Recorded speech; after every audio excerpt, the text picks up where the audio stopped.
financial comfort when my mom was around. And I was still spending a lot of time with my grandparents because she was hustling at that point. And I don't know my dad at all, but when she passed, my grandmother showed additional attention to me because when she looked at me, she see my mom's face on top of mine. It was the only one of our 9 children that died. So she'd look at me and then she'd go, come in. Well, he says you're the one who loves him the most. What are his favorites? Cheese, crackers, and cranberry juice. Cranberry juice. Well, won't be hard to find a woman to please that. Cheese, crackers, and cranberry juice. Yes. So when he was growing up, did you make a favorite meal for him? When he was growing up, his favorite food was pork and beans and Franks. Mm-hmm. Really? Mm-hmm. You still like them? Yeah. It was the fastest. Like things for you to cook. Yeah, pork. The first song that I wrote for the Massacre was God Give Me Style, God Give Me Grace. Because if you asked me to make one wish, I would have wished for that record to be a success. And you know what happens? When I make the song, I go to my grandmother, I play the record for her, and she's like, wow, you got one for me. Look, she's bought every record that I've ever had sell commercially. And they still got the plastic on them. She don't listen to 50 Cent, that ain't really her vibe. She buy it to support me on the week of the actual release. She'll get up, go to the store, and buy the actual, it's an event for her. And she actually wants to go. So I went to go get the record. When she hears the content to God Give Me Style, God Give Me Grace, she said, oh, you made one for me? And I said, yeah, Mom, I'm going to do it a little different this time. And she was like, okay. Just don't forget why they liked you in the first place.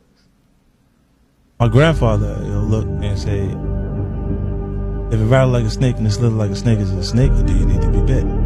Shit is it? That's a cake. It melted. My grandfather. How old are you, Pop? You're 82, right?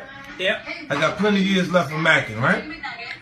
Yeah. I love how close you are with him. Have you always been so close to your granddad? But closer to him now that my grandmother's not around. Oh. Because when we lost my grandmother, and then it's less like, it's just him left. Like, they're with my babies. Oh. So. Did he help raise you? Oh, yeah, he did. He took care of us entirely. My whole concept of tradition comes from him. He would go to work, come home, and just give my grandmother his check. I was like, you just gonna give her all the money? Like, all of it? Like, what is going on? He's like, look, shut up, kid. You don't know. When you saw the girls, you saw this, don't tell nobody, and then they still go back and tell Mom. No, not all of them. The ones were liking me. The ones was telling. But then, by them telling her, I didn't bother with them. And said nothing. I could have slipped in there. Slipped out. Okay, so is there a difference in the personality between Curtis Jackson and your persona as 50 Cent? Yeah, well, Curtis Jackson is my grandmother's child. It's my grandmother's baby. Oh. That's when I clean up. When I clean up, I'm Curtis Jackson. Can you show me the difference? Can you show me, like, who? This is Curtis. This is Curtis. And here's 50. 50 is a persona. That guy, 50 Cent, is a persona.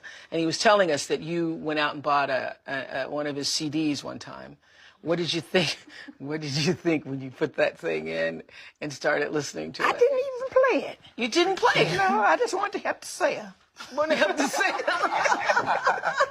I do it every time. You do it every time? Every time. I think my grandmother would be proud of me. She, she really didn't know everything. She would look, like, if she hears some of the stuff from outside, she'd go, this just bothers me. They come here, they knock on my door and talk to me about my baby. Wait, don't tell me the stories about my baby before. I know he didn't do that. Kurt didn't do nothing like that. They come in the house and I did all that shit.